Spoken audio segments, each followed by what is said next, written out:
Қайырлы күн, жусай мен чебуреки дайындаймыз. 600 грамм ұнға 1 ас қасық тұз, 3 ас қасық зәйтүн майы, ыстық су құйып, орташа қатты қамыр илейміз.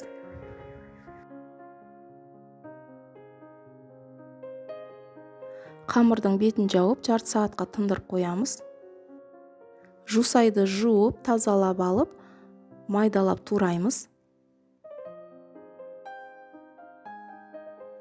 Тартылған сиыр етіне жусайды 1 шай қасық тұз, 1 шай қасық қара бұрыш және аз ғана мұздай су қосып, жақсылап араластырамыз.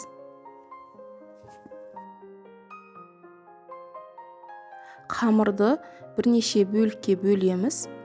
Әр бөлік 50-55 граммдай болады. Қамырды жұқалап жайып, ішіне жусай мен еттен салманы 1 ас қасықты толтырып саламыз.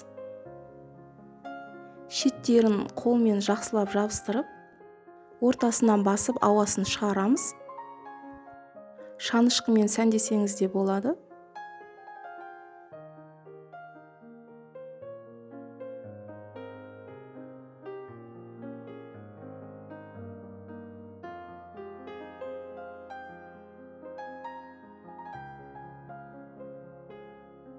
Қамырдың шетіне су жағып, ауасын басып шығарып, шеттерін қаттырақ басасыз.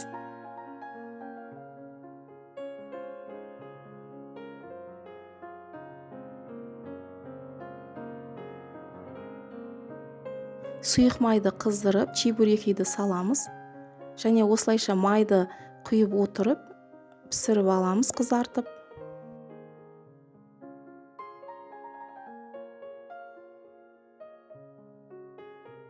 Жусай мен ет қосылған чебуреки өте дәмді болады. Жасап көріңіз, ас болсын.